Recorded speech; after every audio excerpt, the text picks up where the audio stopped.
Novel जिंदगी एक संगीन जुर्म।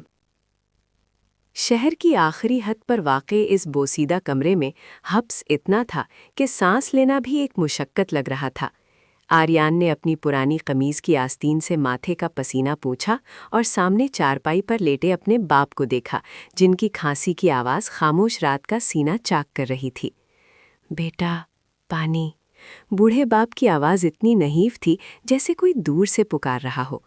आर्यान ने प्याले में पानी डाला, लेकिन उसमें सिर्फ 2 घूंट ही बाकी थे। वो खाली घड़े को देखकर कड़वा घूंट भरकर रह गया। आज 3 दिन हो चुके थे उसे कहीं काम नहीं मिला था। डिग्री हाथ में थी, लेकिन जेब में 1 रुपया भी नहीं। उसे महसूस हुआ जैसे वो किसी ऐसी अदालत में खड़ा है जहां जज, वकील और गवाह सब उसके खिलाफ हैं, और उसका जुर्म सिर्फ ये है कि वो जिंदा है। वो बाहर निकला। आसमान पर चांद अपनी पूरी आबोताब से चमक रहा था, जैसे उसकी गुर्बत का मजाक उड़ा रहा हो।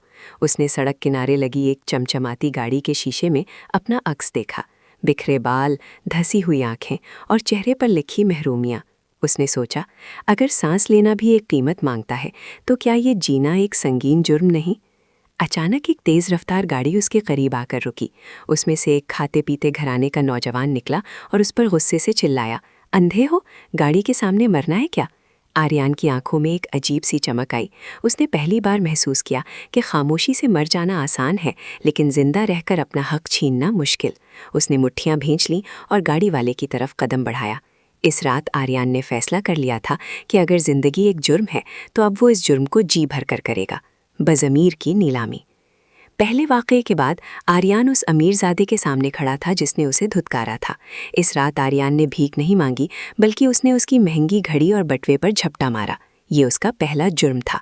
जब वो घर पहुंचा और अपने बाप के लिए दवाइयाँ और खाना लाया तो उसके बाप ने लरसते हाथों से लुक़मा उठाते हुए पूछा, आर्यान, ये सब कहाँ से आया? आर्यान खामोश रहा। उसे लगा कि उसका ज़मीर अंदर से चीख रहा है, लेकिन बाप की चमकती आंखों ने उसकी ज़बान बंद कर दी। उसने जान लिया कि भूख के सामने ज़मीर की कीमत 1 रुपया भी नहीं होती। बाप सोम, तकदीर का शिकंजा।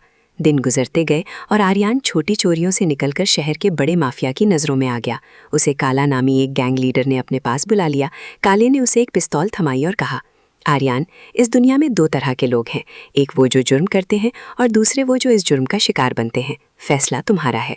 आर्यान ने पिस्तौल हाथ में ली तो उसे वो डिग्री याद आई जो अब रद्दी के ढेर में पड़ी थी। उसने सोचा कि जब ईमानदारी ने उसे सिर्फ आंसू दिए तो ये गुनाह शायद उसे सुकून दे दे, लेकिन वो गलत था। बाप चहारुम, मोहब्बत का जहर। इसी दौरान आर्यान की ज़िंदगी में ज़रवा आई। ज़रवा एक समाजी कार्यकर्ता थी जो कच्ची बस्तियों में बच्चों को पढ़ाती थी। आर्यान उसकी मासूमियत और नेक ख्याली से मुतासिर हुआ। उसे लगा कि शायद ज़रवा उसे इस अंधेरे से निकाल सकती है। एक शाम ज़रवा ने उससे कहा, आर्यान, तुम गुनाहगार नहीं हो, तुम्हारे हालात गुनाहगार हैं, तुम ये सब छोड़ क्यों नहीं देते?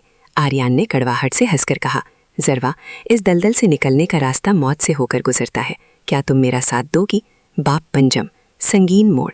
आर्यान के गैंग को एक बड़ा टारगेट मिला। उसे शहर के उस सियासतदान को कत्ल करना था जिसने बरसों पहले उसके बाप की ज़मीन हड़प की थी। आर्यान के लिए ये सिर्फ काम नहीं बल्कि इंतकाम था। लेकिन ऐन वक्त पर उसे पता चला कि जिस जगह हमला होना है वहाँ ज़रवा भी मौजूद थी।